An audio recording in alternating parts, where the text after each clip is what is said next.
Hello friends, welcome back to RS tutorial YouTube channel. ఈరోజు మనము వార్తల్లో ఉన్న అతి ముఖ్యమైన విద్యా ఉద్యోగ సమాచారం తెలుసుకుందాం. అందులో భాగంగా అతి ముఖ్యమైన ఈ ఫోటోలో కనిపిస్తున్న అంశాలను అయితే చూస్తున్నాం మనం. సో ఫ్రెండ్స్, ఈ ఛానల్ని ఫస్ట్ టైం చూస్తున్నారు, ఖచ్చితంగా సబ్స్క్రైబ్ చేసుకోండి. అదేవిధంగా మీ ఫ్రెండ్స్ అండ్ ఫ్యామిలీతో షేర్ చేయండి. ఎందుకంటే మన ఛానల్లో ప్రతిరోజు చాలా ముఖ్యమైన విద్యా ఉద్యోగ సమాచారాన్ని మీకు ఎప్పటికప్పుడు అందుబాటులోకి తీసుకొస్తున్నాం. సో మొదటి టాపిక్లోకి వస్తే, జమిలికి సై, ఒక దేశం ఒకే ఎన్నికకు కేంద్రం పచ్చజెండా, కోవింద్ కమిటీ సిఫార్సులకు కేబినెట్ ఆమోదం, శీతాకాల సమావేశాల్లోనే బిల్లు పెట్టే అవకాశం, స్వాగతించిన బీజేపీ మరియు ఎన్డీఏ పక్షాలు, ఆచరణ సాధ్యం కాదన్న కాంగ్రెస్ మరియు విపక్షాలు, 2 దశల్లో అమలు. కోవింద్ కమిటీ లోక్సభ ఎన్నికలకు ముందు గత మార్చిలో జమిలి ఎన్నికలపై నివేదిక సమర్పించింది. ఒక దేశం ఒక ఎన్నికను 2 దశల్లో అమలు చేయాలని సూచించింది. సో మొదటి దశలో లోక్సభకు అన్ని అసెంబ్లీలకు ఒకేసారి జరపాలి. ఆ తర్వాత 100 రోజుల్లోపు రెండో దశలో పంచాయతీలు, మున్సిపాలిటీలు వంటి స్థానిక సంస్థలన్నిటికీ ఎన్నికలు జరపాలి. ఇది కొత్తగా రాబోతున్న విధానం. అన్ని ఎన్నికలకు ఉమ్మడిగా ఒకే ఎలక్టోరల్ ఉపయోగించాలి. ఇందుకు కేంద్ర రాష్ట్రాల ఎన్నికల సంఘాల మధ్య సమన్వయం అవసరం. ఎందుకంటే ప్రస్తుతం లోక్సభ, అసెంబ్లీ ఎన్నికలకు సిఈసి, స్థానిక సంస్థల ఎన్నికలకు రాష్ట్రాల ఎన్నికల సంఘాలు నిర్వహిస్తున్నాయి. సో ఇప్పుడు మనము కేంద్ర లోక్సభకు ఒకటి, అసెంబ్లీకి ఒకటి, లోకల్ బాడీస్ ఒకటి ఎలక్టోరల్ ఈ లిస్ట్ని ఉపయోగిస్తున్నాం. అలా కాకుండా ఈ కొత్త విధానం వస్తే అన్నిటికీ ఒకే విధానం ఒకే ఎలక్టోరల్ లిస్ట్ ఉంటుంది. 100 రోజుల్లో అన్ని ఎన్నికలు పూర్తవుతాయి. సో ఫ్రెండ్స్, ఇది మనకు ఎన్నికలకు సంబంధించి రాబోయే సమావేశాలు ఇది పూర్తిగా అమల్లోకి వచ్చే అవకాశం ఉంది. సో దీని యొక్క చరిత్ర చూడండి ఇక్కడ. అంటే ఇది మనకు అంత పెద్ద ఇంపార్టెంట్ కాదు, బట్ కొంత బేసిక్ ఇన్ఫర్మేషన్ ఒకసారి ఇట్లా చదివి వదిలేయండి. దీనికి సంబంధించిన పీడిఎఫ్ లింక్ అనేది కింద నేను డిస్క్రిప్షన్లో టెలిగ్రామ్ గ్రూప్ లింక్ ఇస్తాను, అక్కడ నుంచి డౌన్లోడ్ చేసుకోండి. సో స్వాతంత్రం సిద్ధించిన తొలినాళ్లలో మన దేశంలో ఏకకాలంలో ఎన్నికలు పూర్తి అయ్యేవి. మళ్ళీ ఆ దిశగా అడుగులు ఇప్పుడు పడుతున్నాయి. 1951, 52, 57, 62, 67 వరకు ఎన్నికలు జరిగాయి. సో ఇలాంటి ఏర్పాటుకు వీలుగా బీహార్, బొంబాయి, మద్రాస్, మైసూర్, పంజాబ్, యూపీ, పశ్చిమ బెంగాల్ శాసనసభలను వాటి పదవీకాలం ముగియక ముందే రద్దు చేశారు. సో 61, 70 బీహార్, కేరళ, పంజాబ్, యూపీ, బెంగాల్లో 3 సార్లు ఎన్నికలు జరిగాయంట. 71 నుంచి 80. సో ఈ విధంగా మనకి చరిత్ర చూస్తూ ఉంటే మనకు దీనికి సంబంధించి ఇప్పుడు 2002లో వేర్వేరుగా ఎన్నికల నిర్వహణ బదులు ఏకకాలానికి మారాలని చెప్పేసి రాజ్యాంగ పనితీరుపై సమీక్షకు నియమించిన జాతీయ కమిషన్ కోరింది. సో 99, 2015, 2018 ఇయర్స్లో కూడా లా కమిషన్ ఒకేసారి ఎన్నికలను సిఫార్సు చేసింది. అయితే 2015 సిబ్బంది, ప్రజా ఫిర్యాదులు, న్యాయశాఖల స్థాయి సంఘం సమగ్రంగా అధ్యయనం చేసి 2 దశల్లో ఏకకాల ఎన్నికలు పూర్తికి ఆచరణాత్మక విధానాలను సూచించింది కూడా. 2017 జనవరిలో లోక్సభ, శాసనసభలకు ఒకేసారి ఎన్నికలు జరపడంపై విశ్లేషణకు నీతి ఆయోగ్ వర్కింగ్ పేపర్ కూడా ప్రజెంట్ చేసింది. తర్వాత 2019లో పాలనా సంస్కరణలపై ఢిల్లీలో అఖిలపక్ష సమావేశంలో జరిగిన చర్చలో ప్రధానంగా జరిగిన చర్చ జమిలి ఎన్నికలు. సో ఫ్రెండ్స్, ఇది దీనికి సంబంధించిన హిస్టరీ. సో దీనికి సంబంధించి ఎవరేమన్నారు అనేది చూస్తే, కేంద్ర మంత్రి అశ్విని వైష్ణవ్ జమిలి ఎన్నికలపై ఏకాభిప్రాయం సాధన కోసం కేంద్రం దేశవ్యాప్త చర్చల ప్రక్రియ మొదలుపెట్టనుంది. ఈ విధాన నిర్ణయాన్ని అమలులోకి తీసుకురావడానికి అవసరమైన కసరత్తులు పూర్తి చేయడానికి ఒక బృందాన్ని నియమించింది. ఈ సంప్రదింపులు ముగిసిన తర్వాత పార్లమెంట్లో బిల్లు ప్రవేశపెడతామని చెప్పారు. అయితే కాంగ్రెస్ పార్టీకి సంబంధించిన అధ్యక్షుల వారు ఇది ఆచరణాత్మకం కాదు అని చెప్పేసి, అదే కాంగ్రెస్తో పాటు మరో 15 పార్టీలు దీన్ని వ్యతిరేకించాయి. సో కొన్ని పార్టీలు అవును కాదు అనకుండా మధ్య రకంగా కూడా ఉన్నాయి, అవి కూడా చూద్దాము. సో ఫ్రెండ్స్, చంద్రుని నుండి మట్టి శిలలు, Venus orbiter mission, Gaganyaan, Chandrayaan 4 మిషన్ల విస్తరణ కూడా కేబినెట్ ఆమోదించింది. అదేవిధంగా 2104 కోట్లతో చేపట్టే చంద్రయాన్ 4 ద్వారా 2040 నాటికి చంద్రునిపై మన వ్యోమగాములను పంపించి అక్కడ మట్టిని, శిలలను భూమిపైకి తీసుకురానట్లు తెలిపారు. భూమి దిగువ కక్షలో 30 టన్నుల పేలోడ్ను ఉంచేలా తదుపరి తరం లాంచ్ వెహికల్స్ని వినియోగించడానికి 8,240 కోట్లు ఇచ్చేందుకు కేబినెట్ ఆమోదం.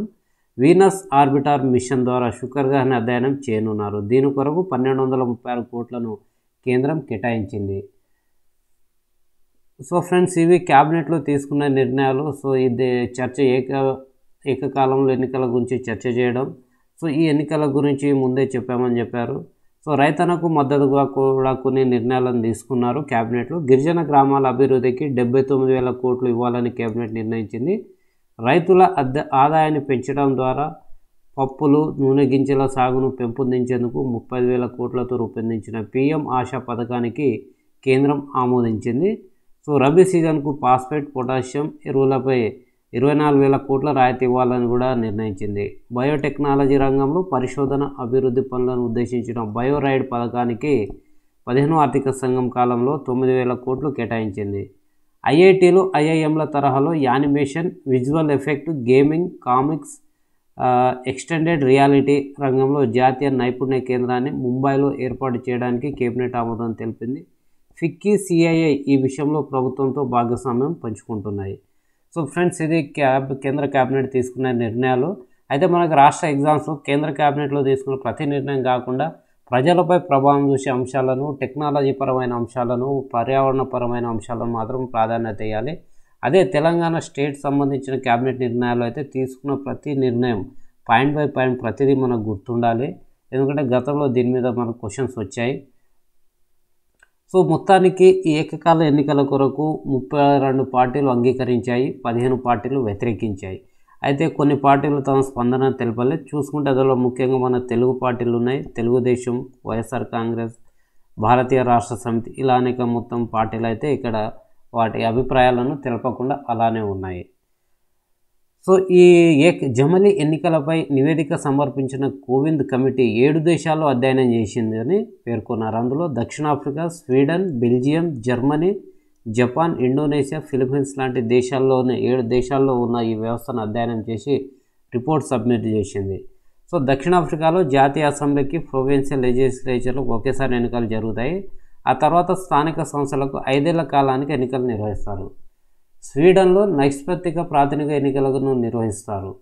సో జర్మనీ ఛాన్సలర్ నియామకంతో పాటు అదనంగా అవిశ్వాస తీర్మానం సమయంలో వినియోగించే నిర్ణయాత్మక ఓటు కూడా ఉంటుంది. జపాన్లో తొలుత ప్రధాని అభ్యర్థిని నేషనల్ డైట్ నిర్ణయిస్తుంది. దీనిని రాజు ఆమోదిస్తారు. 2019 నుంచి ఇండోనేషియా కూడా జమిలీ ఎన్నికలను పాటిస్తుంది. సో ఫ్రెండ్స్, ఇది 7 దేశాలలో దీన్ని అధ్యయనం చేసి రిపోర్ట్ ఇవ్వడం జరిగింది. ఆ తర్వాత ఎలక్ట్రిక్ వెహికల్ సంబంధించి కూడా న్యూస్ ఉంది. సో ఇదొక డాటా అనుకోవచ్చు. దేశీయంగా విద్యుత్ వాహనాల కొనుగోలు కొన్నేళ్లుగా పెరుగుతున్నాయి. పెట్రోల్, డీజిల్ ధరలు పెరిగిపోతుండడంతో ఈవీల వైపు చాలామంది మొగ్గు చూపుతున్నారు.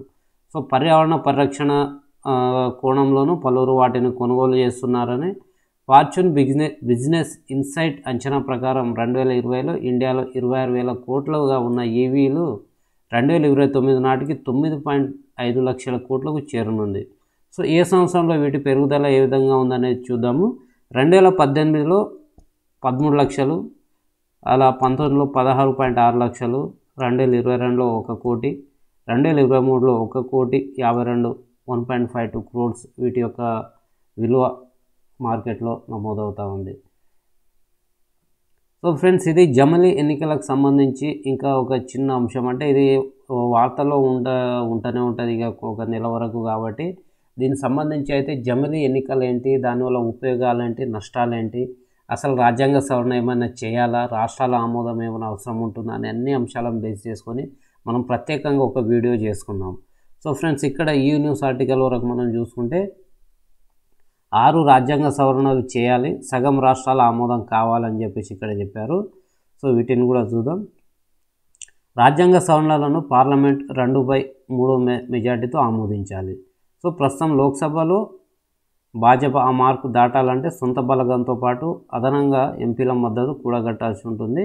రాజ్యసభలో మరింత ఎక్కువ కష్టపడాలి. సో లోక్సభలో ప్రస్తుతం ఎన్డీఏ బలం 293. సో జమిలీ ఆమోదానికి 362 అవసరము. సో ఇక్కడ మైనస్లో ఉన్నారు. సో రాజ్యసభలో 121 ఉంది, ఇటు ఆమోదానికి 164 కావాలి, ఇక్కడ కూడా మైనస్లో ఉన్నారు. సో చాలా అనుకూల పార్టీలు ప్రతిపక్షంలో ఉన్న జమిలీకి అనుకూలమైన పార్టీల మద్దతుతోటి వెళ్తే కానీ ఈ బిల్లు ఆమోదం పొందే అవకాశం లేదు.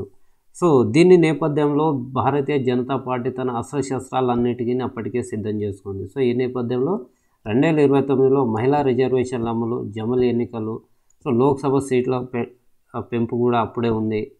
ఎందుకంటే 2026 వరకు ఈ సీట్లు పెంచే అవకాశం లేదు కాబట్టి 2026 తర్వాత పెంచి ఎన్నికలకు వెళ్తుంది. అదేవిధంగా బీసీ రిజర్వేషన్ కూడా ఎవరు ఊహించినట్టుగా 50% బీసీలకు రిజర్వేషన్ ఇచ్చే అవకాశం ఉందని కూడా వార్తలు వస్తున్నాయి. ఒకవేళ ఇదేగినా జరిగితే వచ్చేసారి బీజేపీ విజయాన్ని ఎవరు ఆపడం కూడా చాలా కష్టమనే చెప్పవచ్చు. సో ఫ్రెండ్స్, వీటిని ఇక్కడ మనం చూస్తే 6 రాజ్యాంగ సవరణలు చేయాలని చెప్పారు కదా, వాటికి సంబంధించి కూడా ఇక్కడ వివరించారు. ఆర్టికల్ 83 లోక్సభ రాజ్యసభల కాల పరిమితికి సంబంధించి, తర్వాత ఆర్టికల్ 172 ఒకటి రాష్ట్రాల అసెంబ్లీలను 5 ఏళ్ల గడువును నిర్దేశించేది. సో ఇప్పుడు కొన్ని 1 సంవత్సరం ఎక్కువ ఇవ్వచ్చు, కొన్నిటికేమో 5 సంవత్సరాలు కాకముందే రద్దు చేయాలి కాబట్టి ఇందులో కూడా మార్పులు చేయాలి. నెక్స్ట్ ఆర్టికల్ 83 సబ్ క్లాస్ 2 అత్యధిక పరిస్థితుల సమయంలో సభకాల పరిమితిని ఏడాదికి మించకుండా పార్లమెంట్ చట్టం ద్వారా వీలు కల్పించే ఆర్టికల్ 172 కింద రాష్ట్రాలు అసెంబ్లీలకు ఇలాంటి వీలుంది. ఆర్టికల్ 85(2) ప్రకారం రాష్ట్రపతికి లోక్సభను రద్దు చేసే అధికారాలు ఇచ్చింది. అదేవిధంగా ఆర్టికల్ 174(2)(b) కింద రాష్ట్ర అసెంబ్లీలను రద్దు చేసే అధికారం గవర్నర్కు దఖలుపరిచింది. సో ఇప్పుడు వీటిని సవరించాలి. అదేవిధంగా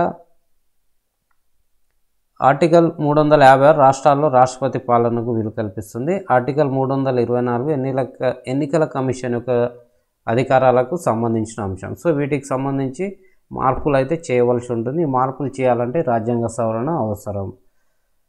సో దేశంలోని సగం రాష్ట్రాల అసెంబ్లీలు సరే అనాలి, అంటే అందులో 14 రాష్ట్రాలకు పైగా జమిలీకి అంగీకరించాలి. ప్రస్తుతం భాజపా సారథ్యంలో 20 రాష్ట్రాలు అధికారంలో ఉంది కాబట్టి, అంటే భాజపా సొంతంగానే 14 రాష్ట్రాలు అధికారంలో ఉంది.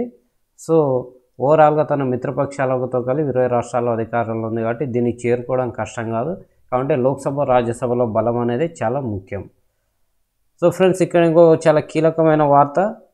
సో సింధు జలాల ఒప్పందంపై సమీక్ష జరగాల్సిందే, పాక్కు భారత్ నోటీసు. పరిస్థితుల్లో అనుకోని విధంగా సమూల మార్పులు వచ్చినందుకు 64 ఏళ్ల క్రితం జరిపిన సింధు జలాల పంపిణీ ఒప్పందాన్ని సమీక్షించక తప్పదని పాకిస్తాన్కు భారత్ నోటీసు ఇచ్చింది.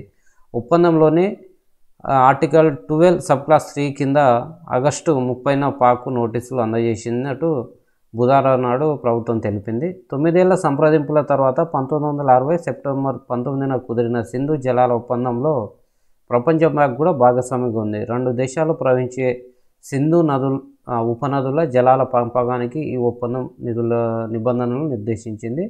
జనాభా, పర్యావరణ పరంగా రాష్ట్ర మార్పులు రావడం, హరిత ఇంధన వినియోగానికి ప్రాధాన్యత పెరగడం వంటి కారణాల వల్ల సింధు జలాల ఒప్పందాన్ని సమీక్షించక తప్పదని భారత్ వివరించింది. సీమాంతర ఉగ్రవాదం పెరగడం కూడా ముఖ్య కారణమని, ఇది కాకుండా కిషన్ గంగా, రాట్లే జల విద్యుత్ ప్రాజెక్టుల మీద కూడా 2 దేశాల మధ్య వివాదం నడుస్తుంది. సో ఇదిలా ఉండగా గత ఏడాదిన్నర కాలంలో సింధు జలాలపై సమీక్షకు సంబంధించి పాక్ భారత్ నోటీసు జారీ చేయడం ఇది 2వసారి. సో ఫ్రెండ్స్, ఇదే విధమైన నోటీసు వారికి ఏమైనా సమస్య ఉంటే వారు కూడా భారతదేశానికి జారీ చేయవచ్చు.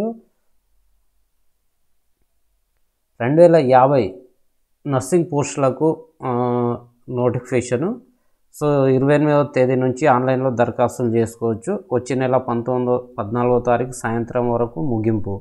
సో నవంబర్ 17న ఆన్లైన్ కంప్యూటర్ బేస్డ్ టెస్ట్ ఉంటుందని చెప్పారు. అయితే ఫ్రెండ్స్, ఇక్కడ చూడవచ్చు మనకు జాబ్ క్యాలెండర్ ప్రకారం ఇదే నవంబర్ 17 నాడు గ్రూప్ 3 ఎగ్జామినేషన్ కూడా ఉంది, 17 మరియు 18 తారీఖులలో. సో మరి దీన్ని వాయిదా వేస్తారా, దాన్ని వాయిదా వేస్తారా, ఏం చేస్తారా అనేది మనకు తెలియదు. ప్రస్తుతానికి అయితే 2050 పోస్టులతో నర్సింగ్ ఆఫీసర్ పోస్టులకు అయితే నోటిఫికేషన్ వచ్చింది. సో దీనికి సంబంధించి కూడా ఎక్కడ ఎన్ని ఖాళీలు ఉన్నాయనేది ఇక్కడ చెప్పాము.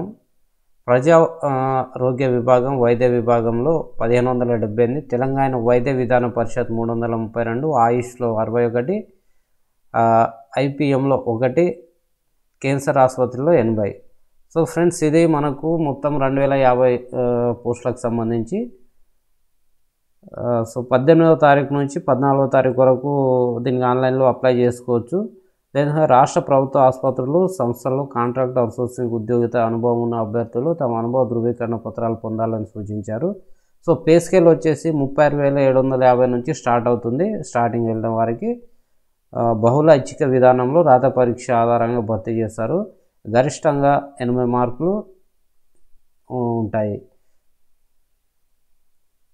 సో ఇక్కడ కొన్ని ముఖ్యాంశాలు అయితే ఇచ్చారు ఫ్రెండ్స్, ఇవన్నీ చూడండి. దీని కొరకు ఎవరైతే అప్లై చేస్తున్నారో ఆ నోటిఫికేషన్ కూడా నేను మన టెలిగ్రామ్ ఛానల్లో ఆ నోటిఫికేషన్ PDF కూడా పెట్టడం జరిగింది. ఎందుకంటే మనం ఏమనుకుంటాం అంటే నోటిఫికేషన్ చదివే అవసరం లేదనుకుంటాం, కానీ నోటిఫికేషన్ మనం ఖచ్చితంగా చదవాలి. చదివిన తర్వాత అలా మనకి ఏమైనా డౌట్ ఉండొచ్చు, మనకే ప్రాబ్లం ఉండొచ్చు, దానివల్ల అలాంటివి ఏమైనా ఉంటే మనం తెలుసుకోవాలి. సో మనం టెలిగ్రామ్ ఛానల్ సంబంధించి కింద అయితే డిస్క్రిప్షన్లో మనం లింక్ ఇచ్చాము. ఆ లింక్ ఓపెన్ చేసి ఆ ఛానల్లో జాయిన్ అవ్వండి. ఎప్పటికప్పుడు కొన్నిసార్లు మనము యూట్యూబ్లో వీడియో పెట్టలేకపోయినప్పటికీ మన టెలిగ్రామ్ ఛానల్లో గ్రూప్లో మనం ఖచ్చితంగా వీడియోస్ కానీ లేకుంటే ఇలా ఏదైనా డాటా ఉన్నా కానీ ఇట్లా ఎమర్జెన్సీగా ఏదైనా నోటిఫికేషన్స్ వచ్చినా, రిజల్ట్స్ వచ్చినా, కీ రిలీజ్ అయినా కానీ ఇలాంటి డీటెయిల్స్ అన్నీ మనము జాబ్లకు సంబంధించి ముఖ్యంగా కరెంట్ అఫైర్స్ సంబంధించి పెడతా ఉంటాము. సో ఇది ఫ్రెండ్స్, ఒకసారి ఇది కూడా మీకోసం నేను చదువుతాను ఇక్కడ ఏముందనేది. అభ్యర్థులు నోటిఫికేషన్ తేదీ నాటికి BSc నర్సింగ్ లేదా GNM పూర్తి చేసి ఉండాలి.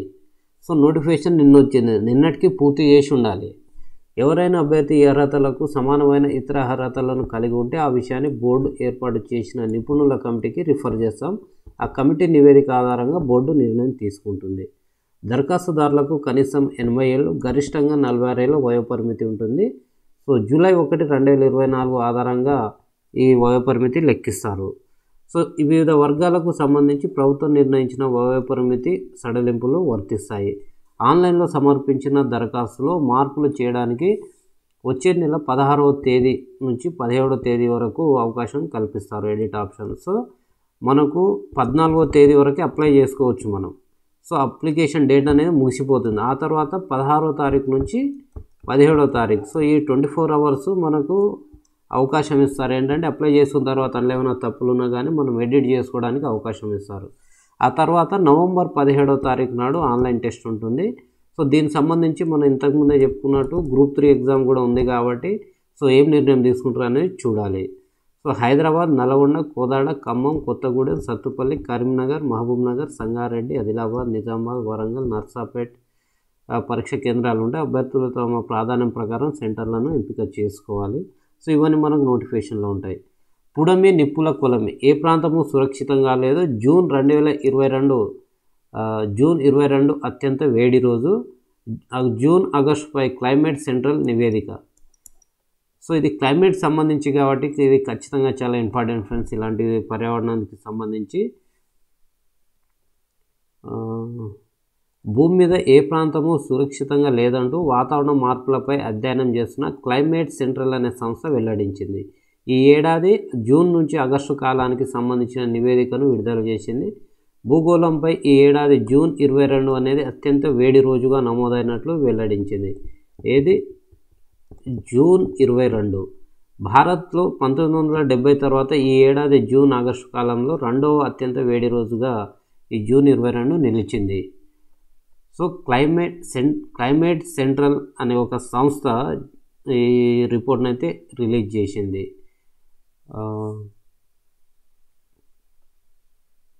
ఫ్రెండ్స్ ఇక ఇక్కడ మనం చూస్తే జూన్ నుంచి ఆగస్టు నెలల మధ్య సుమారు 60 రోజుల పాటు దేశంలో 2.05 కోట్ల మంది ప్రజలు అతి తీవ్ర వేడి పరిస్థితులకు లోనయ్యారు.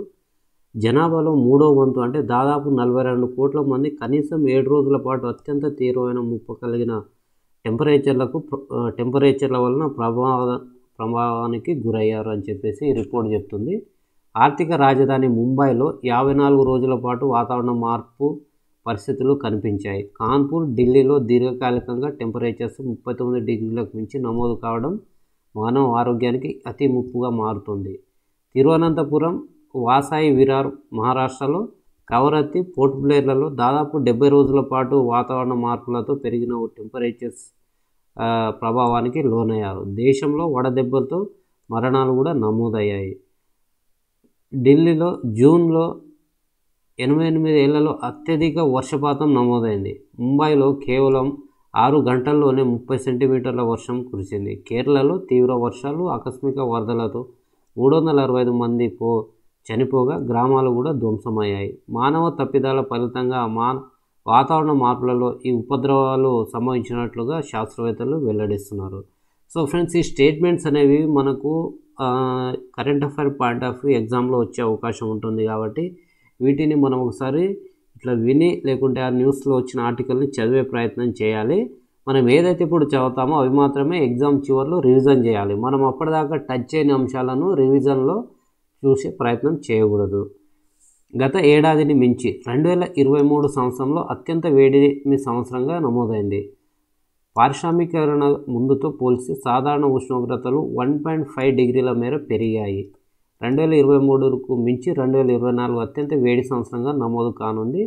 ఈ ఏడాది జూలై 22న ప్రపంచ జనాభాలోని 45% మంది వాతావరణ సూచి మించిన వాతావరణ సూచి 2023కి మించిన వేడిమిని గురయ్యారు.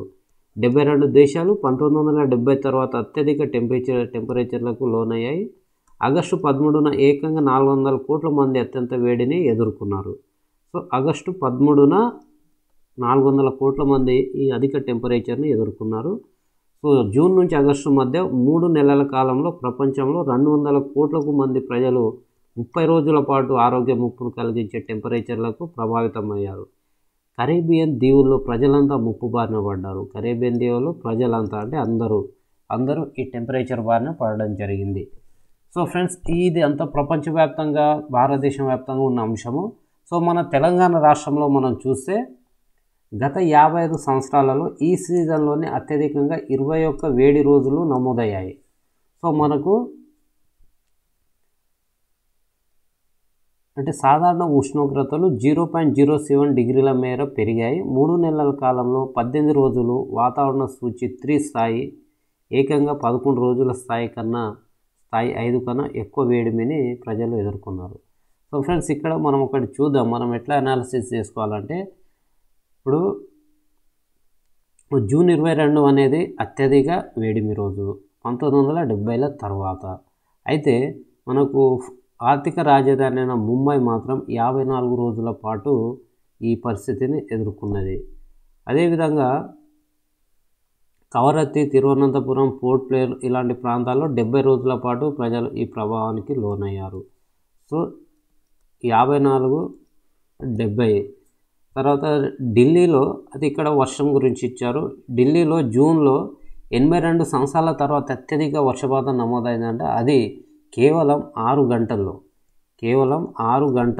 30 సెంటీమీటర్ల వర్షపాతం నమోదవడం ఇది 88 సంవత్సరాల చరిత్రలో అతిపెద్ద పరిణామం. సో ఆ విధంగా మన తెలంగాణ రాష్ట్రంలో గత 55 ఏళ్లలో అత్యధికంగా ఈ సీజన్లో అంటే జూన్ నుంచి ఆగస్టులో 21 వేడి రోజులను మన ప్రజలు ఎదుర్కొన్నారు అన్నట్టు. సో వాతావరణ వేడిని ఎలా సూచిస్తారంటే ఫ్రెండ్స్, ఈ చదివేటప్పుడు ఆర్టికల్ మొత్తం చదివితే మనకి ఇది ఎగ్జామ్లో కూడా యూజ్ అవ్వచ్చు అన్నట్టు. వాతావరణ మార్పులతో పెరుగుతున్న ఉష్ణోగ్రతల ప్రభావానికి తెలియజేసేందుకు వాతావరణ మార్పు సూచి ఉపయోగపడుతుంది. అంటే 0 కంటే పెద్దగా ప్రభావం ఉండదు. 1 అయితే సాధారణం, 2 అయితే తీవ్రం, 5 అంటే అత్యధికం. సో ఈ వాతావరణ సూచిలో 0 నుండి నెంబర్స్ పెరుగుతున్న కొద్దీ ఈ టెంపరేచర్ ప్రభావం కూడా పెరుగుతూ ఉంటుంది. సో ఫ్రెండ్స్, ఈ నోటిఫికేషన్ గురించి ఆల్రెడీ మనం చూసినాము. సో ఇది అఫీషియల్ నోటిఫికేషన్. ఇక్కడ ఆన్లైన్ అప్లికేషన్ ఈ నెల 28 నుంచి స్టార్ట్ అవుతుంది. వచ్చే నెల 14వ తారీఖుతో ముగిసిపోతుంది. ఆ తర్వాత 16వ తారీఖు ఉదయం 10:30 నుంచి 17వ తారీఖు సాయంత్రం వరకు, అనగా 2 రోజుల పాటు మనకు ఈ ఎడిట్ ఆప్షన్ అనేది ఇస్తారు. తర్వాత 17వ తారీఖు నవంబర్లో ఎగ్జామ్ అనేది నిర్వహించబోతున్నారు. బట్ గ్రూప్ 3 కూడా అదే రోజు ఉన్న నేపథ్యంలో మార్పులు ఏ విధంగా ఉంటాయనేది మనం చూడాలి. సో ఏ పోస్టులకు ఎన్ని జాబ్స్ ఉన్నాయి, ఇక్కడ పే స్కేల్ ఇలాంటి డీటెయిల్స్ అయితే ఇచ్చారు. సో స్వరాష్ట్రంలో సమృద్ధి, దేశ అభివృద్ధిలో ఏటేటా పెరుగుతున్న తెలంగాణ వాటా రాష్ట్రం ఏర్పడే నాటికి జీడిపిలో 3.8% రాష్ట్ర వాటా. తాజా అంచనాల ప్రకారం 4.9% పెరుగుదల. ప్రధానికి ఆర్థిక సలహా మండలి ఇచ్చిన నివేదికలో వెల్లడి. విభజన తర్వాత తెలంగాణలో ప్రగతి పరుగు, ఏపీలో మందగమనం, ప్రధానమంత్రి ఆర్థిక సలహా మండలి విశ్లేషణ. ఆర్థిక సంస్కరణలను దక్షిణాది రాష్ట్రాలు అందిపుచ్చుకున్నట్లు వెల్లడి. సో ఫ్రెండ్స్, ఇది మన తెలంగాణలో రాజకీయాలు ఏ విధంగా ఉన్నప్పటికీ ఆర్థికంగా చూస్తే తెలంగాణలో రాష్ట్రం ఏర్పడక ముందు, రాష్ట్రం ఏర్పడిన తర్వాత ఈ 10 సంవత్సరాల కాలంలో పురోగతి అయితే సాధించినట్టు మనకు అనేక రిపోర్ట్స్లో తెలుస్తుంది. సో ఈ నేపథ్యంలో ఈ report government of India report కాబట్టి ఇది కూడా మనకు చాలా ఇంపార్టెంట్. అయితే తెలంగాణ కుందేలులా వేగంగా పరుగు పెడుతుంటే ఆంధ్రప్రదేశ్ తాబేలులా మందగమనంతో సాగుతుందని ప్రధానమంత్రి ఆర్థిక సలహా మండలి పేర్కొంది. మాజీ ప్రధానమంత్రి పివి రావు హయాంలో 91లో ప్రారంభమైన ఆర్థిక సంస్కరణలను దేశంలోని మిగతా రాష్ట్రాల కంటే ఎక్కువగా దక్షిణాది రాష్ట్రాలు అందిపుచ్చుకున్నట్టు తెలిపారు. Relative economic performance of Indian states 1960-61 to 23-24 పేరుతో కౌన్సిల్ సభ్యులు సంజీవ్ సన్యాల్, ఆకాంక్ష అరోడాలు రూపొందించిన వర్కింగ్ పేపర్ ఈ విషయాన్ని వెల్లడించింది. అంటే ఈ డాక్యుమెంట్ పేరు చూడండి friend, relative economic performance of Indian states, relative economic performance of Indian states 1960-61 to 2023 and 24 ఈ సంవత్సరాల మధ్యకాలానికి సంబంధించిన మన రాష్ట్రాల యొక్క రిలేటివ్ ఎకనామిక్ పర్ఫార్మెన్స్ మీద ఇదొక రిపోర్టు. సో దీంట్లో ఉన్న అంశాలను మనం చూస్తే స్థూల ఉత్పత్తిలో ఏపీ యొక్క వాటా 4.7%, తెలంగాణ వాటా 4.9%. సో 0.2% ఆంధ్ర కంటే తెలంగాణ ముందంజలో ఉంది. సో జాతీయ స్థూల ఉత్పత్తిలో ఉమ్మడి ఆంధ్రప్రదేశ్ వాటా 7.7% ఉండగా తర్వాత 2023-24 నాటికి 9.7% చేరింది. అయితే 2010-11లో ఆంధ్రప్రదేశ్ వాటా 4.6%, తెలంగాణ వాటా 3.8%గా ఉంది. కాగా 2023-24 నాటికి తెలంగాణ ఆంధ్ర 4.7%, తెలంగాణ 4.9%కి చేరాయి. సో 2010-11లో ఆంధ్ర కంటే తెలంగాణ 0.8% వెనుకబడి ఉంది, 1.2%.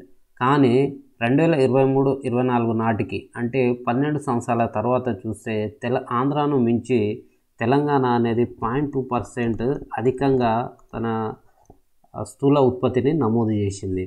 రాష్ట్ర విభజన తర్వాత ఆంధ్రప్రదేశ్, తెలంగాణ తలసరి ఆదాయ వృద్ధిలో భిన్నమైన మార్పు కనిపించింది.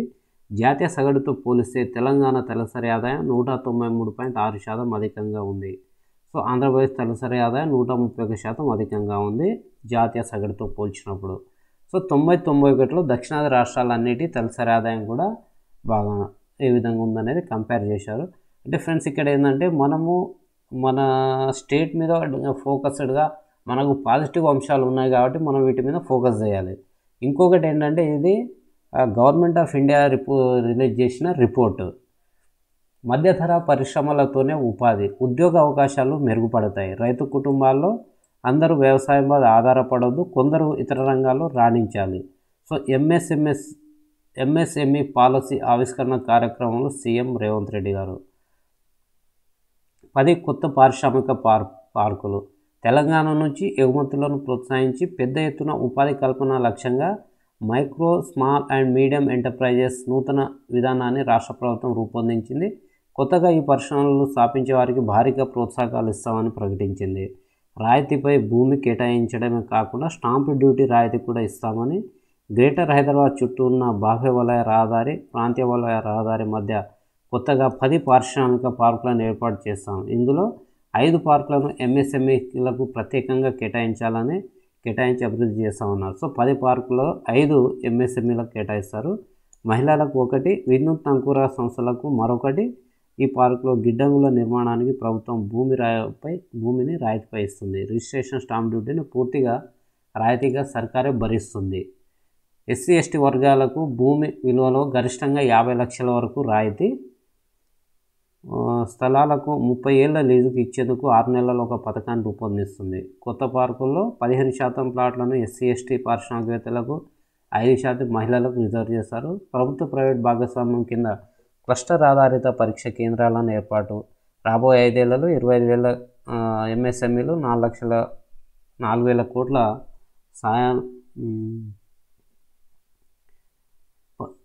ఎంపిక చేసిన 10 జిల్లాల్లో ఎంఎస్ఎంఈ క్లస్టర్లు ఏర్పాటు చేస్తారు. వాటి చుట్టూ కామన్ ఫెసిలిటీ కేంద్రాలను కూడా నిర్మిస్తారు. ప్రస్తుతం దేశంలో 92 ఉంటే వాటిలో ఒకటి మాత్రమే తెలంగాణలో ఉంది. సో ఫ్రెండ్స్, వీటికి సంబంధించి ఏవైతే ముఖ్యమైన అంశాలు ఎంఎస్ఎంఈకి సంబంధించి, సో ఈ ఎంఎస్ఎంఈకి సంబంధించి కూడా అనేక సవాళ్ళు ఉన్నాయి. వాటిని ఏ విధంగా అధిగమిస్తారనేది చూడాలి. సో దీంట్లోని కొన్ని ముఖ్యమైన అంశాలు కూడా ఈ ఆర్టికల్ని అయితే పూర్తిగా చదవండి ఫ్రెండ్స్. ఎందుకంటే ఇది ఇప్పుడు మనం చెప్పడం కంటే ఇవి ఏమేమి ఆర్టికల్స్ ఉన్నాయి ఇంపార్టెంట్ అనేవి మనం ముందరికి తీసుకొస్తున్నాము. సో ఈ పాలసీకి సంబంధించి ఇంకా పూర్తి సమాచారం రావాల్సి ఉంది కాబట్టి మన గ్రూప్ 2 ఎగ్జామ్ లోపి దీనికి సంబంధించి ఈ పాలసీ మీద మనం ప్రత్యేకంగా ఒక వీడియో చేసుకుందాం. ఎందుకంటే తెలంగాణ సూక్ష్మ, చిన్న మరియు మధ్యతరహా పరిశ్రమల పాలసీ 2024 అని గవర్నమెంట్ ఆఫ్ తెలంగాణ ఒక డాక్యుమెంట్ని రిలీజ్ చేసింది. అందులో ఉన్న చాప్టర్స్ ఇవి. ఈ అన్ని అంశాలను మనము ఒక దగ్గర క్రోడీకరించి ఒక సపరేట్ వీడియో చేసుకుందాం. అప్పుడు ఈ పాలసీ మీద మనకు ఒక మంచి అవగాహన వస్తుంది. సో మరొక న్యూస్ ఆర్టికల్, పుట్టుకతో అందులకు కంటి చూపు, అరుదైన ప్రయోగానికి సిద్ధమైన న్యూరాలింక్. టెస్లా అధినేత ఎలాన్ మస్క్కు చెందిన బ్రెయిన్ చిప్ కంపెనీ న్యూరాలింక్ మరో ప్రయోగానికి సిద్ధమైంది. మధ్యలో చూపు కోల్పోయిన వారితో పాటు పుట్టుకతోనే అందులైన వారికి చూపును ప్రసాదించేందుకు బ్లైండ్ సైట్ పేరిట ఒక వినూత్న పరికరానికి ఈ సంస్థ రూపకల్పన చేయనుంది. ఇందుకోసం అవసరమయ్యే ప్రయోగాత్మక పరికరం అమెరికా కోసం US food and drug administration అనుమతి పొందినట్లు న్యూరాలింక్ వెల్లడించింది. సో న్యూరాలింక్ రూపొందించబోయే పరికరం అందులోకి ఎంతో ఉపయోగకరంగా ఉంటుందని బ్లైండ్ సైట్ డివైస్ ద్వారా ప్రపంచాన్ని చూసేందుకు వీలవుతుందని చెప్పారు. సో బ్లైండ్ సైట్ అనే ఒక డివైస్ని రూపొందిస్తారు. దాని ద్వారా పుట్టుకతో కూడా చూపు లేని వారు, మధ్యలో చూపును కోల్పోయిన వారు కూడా ప్రపంచాన్ని చూడవచ్చు అనేది న్యూరాలింక్ చెబుతుంది. సో 6 పరిష్కారాలతో ఎంఎస్ఎంఈ పాలసీ. సో ఇది కూడా ఒకసారి చూడండి. జీడిపిలో దక్షిణాది టాప్, 30% భాగస్వామ్యం 5 రాష్ట్రాలదే. తలసరి ఆదాయంలోనూ సత్తా చాటిన సౌత్. బీహార్, యూపీ జీడిపి తలసరి ఆదాయంలో లాస్ట్. పిఎం ఆర్థిక సలహా మండలి నివేదికలో వెల్లడి. సో ఫ్రెండ్స్, ఇది ఇక్కడ గవర్నమెంట్ ఆఫ్ ఇండియా రిపోర్ట్. ఇదేదో బీజేపీకి సంబంధించింది కాదు. కాబట్టి బీహార్ అయినా, యూపీ అయినా, ఏపీ అయినా, ఏ స్టేట్ అయినా గవర్నమెంట్ ఆఫ్ ఇండియాకి సమానమే.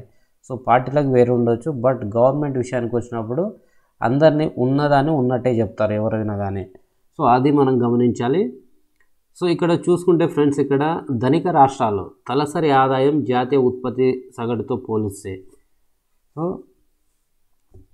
ఢిల్లీ 1960-61లో 218%, అదే 2023-24 వస్తే 250% ఉంది తలసరి ఆదాయం. తెలంగాణ అప్పుడు డాటా లేదు, ప్రస్తుతం 193%, కర్ణాటక 180%, హర్యానా 176, తమిళనాడు 171. సో ఇక్కడ మనకు తెలంగాణ, కర్ణాటక, తమిళనాడు ఈ 3 రాష్ట్రాలు కూడా సౌత్ సంబంధించినవి.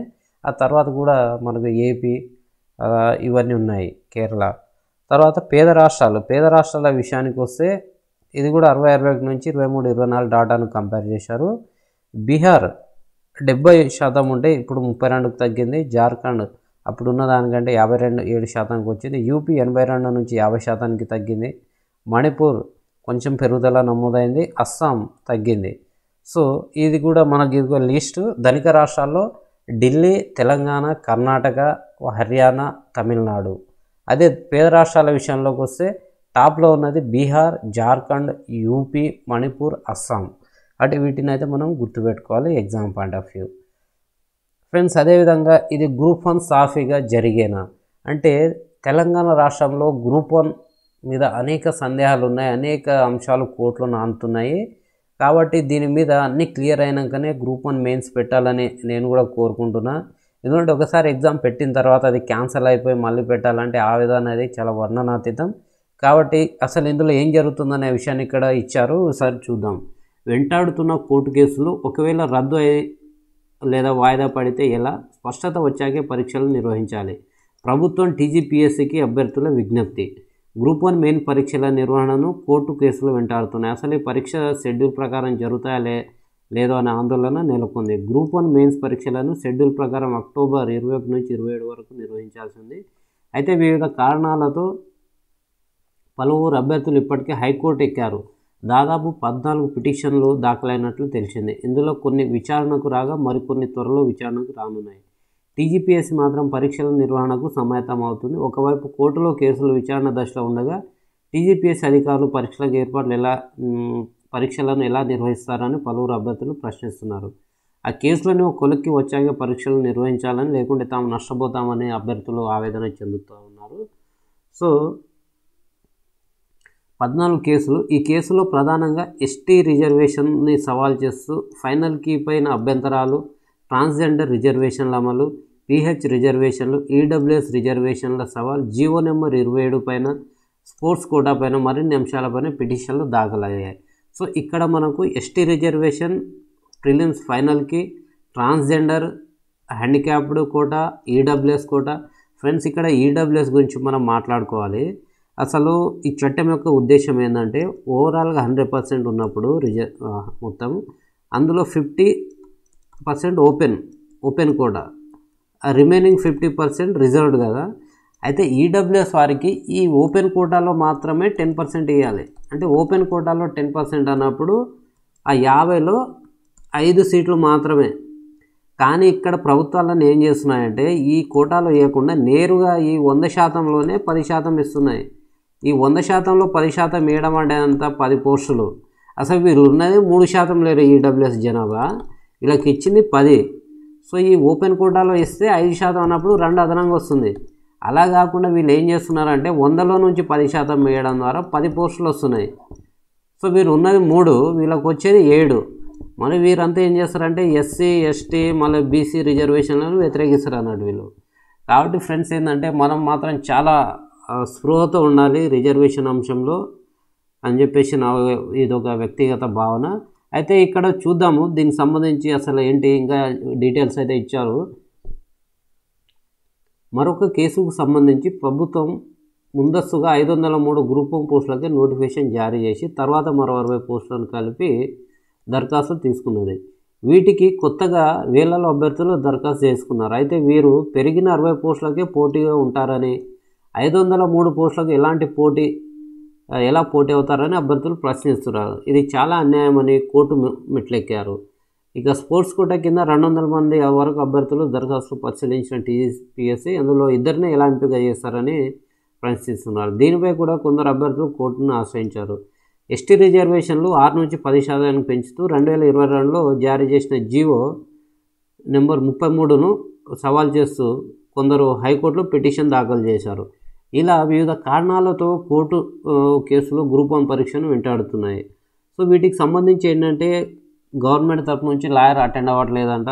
అంటే అటెండ్ కాకుండా ఏదో విధంగా చేసి అయితే గ్రూప్ 1 మెయిన్స్ పెట్టాలి, ఆ తర్వాత చూద్దాము అనే అభిప్రాయంలో ప్రభుత్వం ఉన్నట్టు మన వార్తలు వస్తున్నాయి. కాబట్టి జీవో 46 విషయంలో కూడా ఈ గవర్నమెంట్ ఎలక్షన్ ముందు ఇలానే చెప్పింది, మేము ఖచ్చితంగా దాన్ని పరిష్కరిస్తాము, న్యాయం చేస్తామని.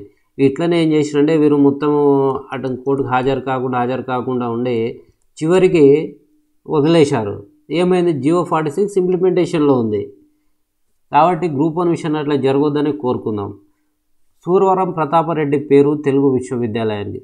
హైదరాబాద్లోని తెలుగు విశ్వవిద్యాలయానికి ప్రసిద్ధ కవి, పరిశోధకుడు, ఉద్యమకారుడు, ప్రజా సంపాదకుడైన సూరవరం ప్రతాపరెడ్డి పేరు పెట్టనున్నారు. ఈ మేరకు ఈ నెల 20న జరగనున్న మంత్రివర్గ సమావేశంలో ఆమోదం లభించే అవకాశం ఉంది. ఉమ్మడి రాష్ట్రంలో 1985 డిసెంబర్ 2న ప్రారంభించిన పొట్టి శ్రీరాములు విశ్వవిద్యాలయానికి నామకరణం. సో ఇక్కడ ఏం లేదు ఫ్రెండ్స్, మనము పొట్టి శ్రీరాములు తెలుగు విశ్వవిద్యాలయానికి ఆ పేరు తీసేసి మనకు సూరవరం ప్రతాపరెడ్డి పేరును పెట్టబోతున్నారు. అమ్మకానికి ప్రపంచ తొలి వీక్లీ. 1791లో ది అబ్జర్వర్ మొదటి ప్రచురణ చూడవచ్చు దీని పేజ్. ప్రపంచంలోనే తొలి ఆదివార వార్తాపత్రికగా గుర్తింపు పొందిన ది అబ్జర్వర్ను అమ్మకానికి పెట్టినట్లు యజమాని ప్రకటించారు. ఈ బ్రిటిష్ వీక్లీకి సంబంధించి 1791 డిసెంబర్ 4న డబ్ల్యూఎస్ బ్రౌన్ ఆధ్వర్యంలో ప్రచురణ చేశారు. ప్రారంభంలో నష్టాలు రావడంతో ప్రభుత్వానికి అమ్మేందుకు బ్రౌన్ సోదరుడు ప్రయత్నించగా అది విఫలమైంది.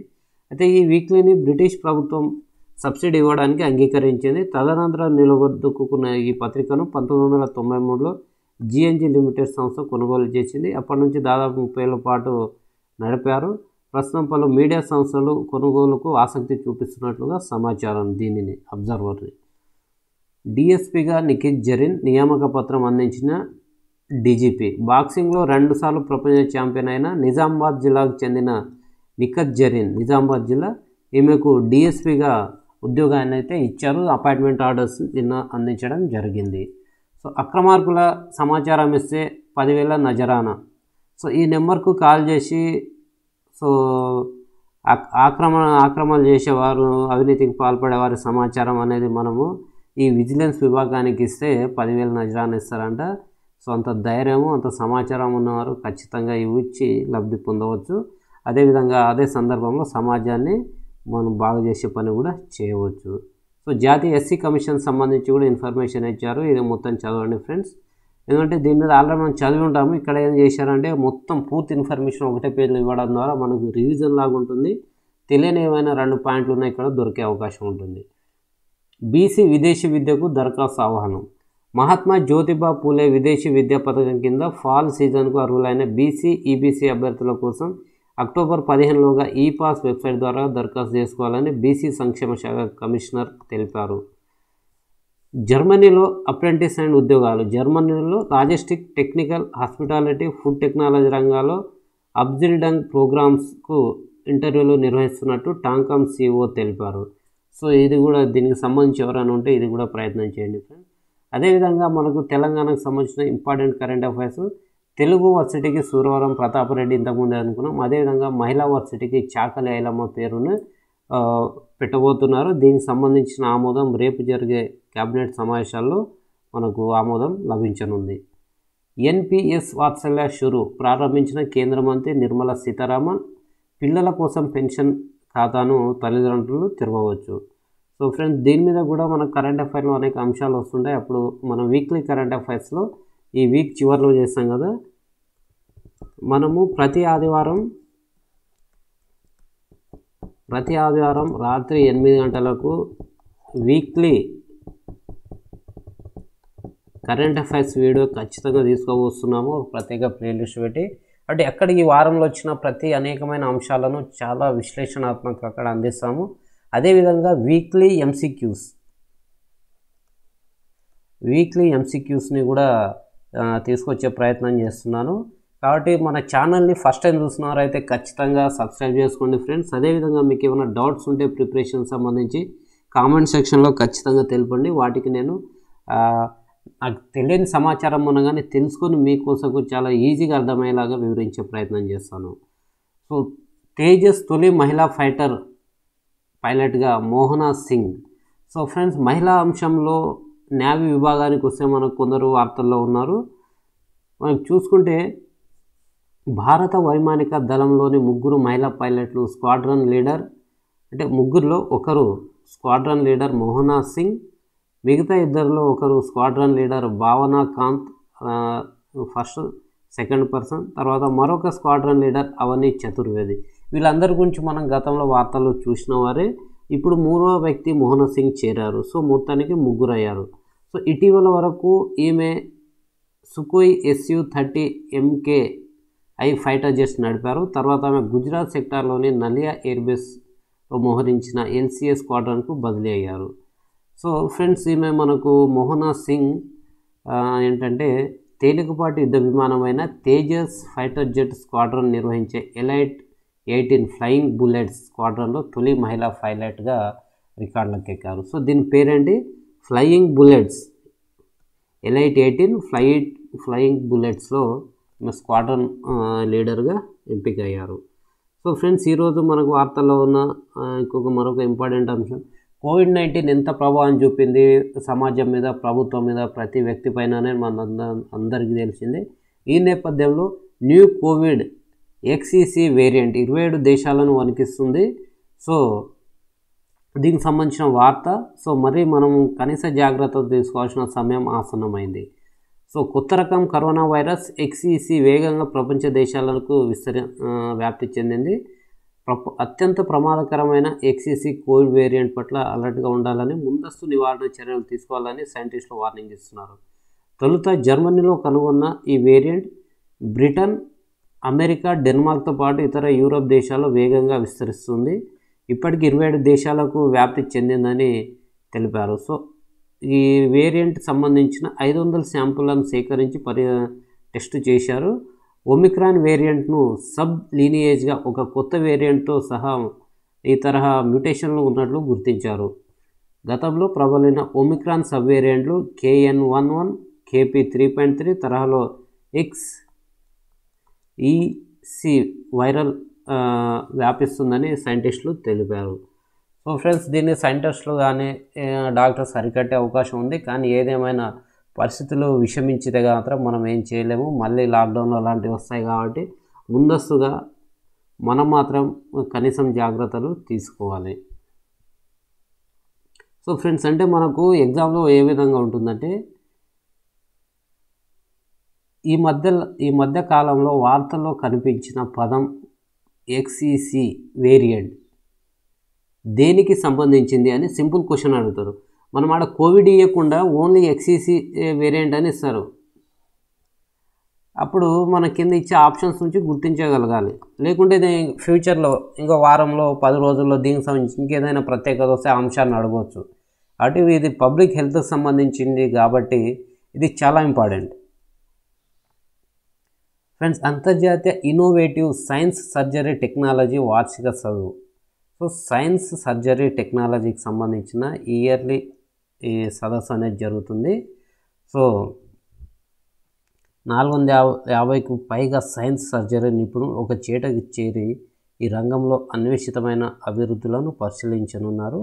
ఇది హైదరాబాద్లో జరుగుతుంది. హైదరాబాద్లో ఎక్కడ? కిమ్స్ హాస్పిటల్ సికింద్రాబాద్లో ఈ ప్రత్యేకంగా దీనిపైన వర్క్షాప్ నిర్వహిస్తున్నారు. ఈ ఇయర్కి సంబంధించిన దీని థీమ్ ఏంటంటే సైన్స్ సర్జరీని ఆప్టిమైజ్ చేయడం.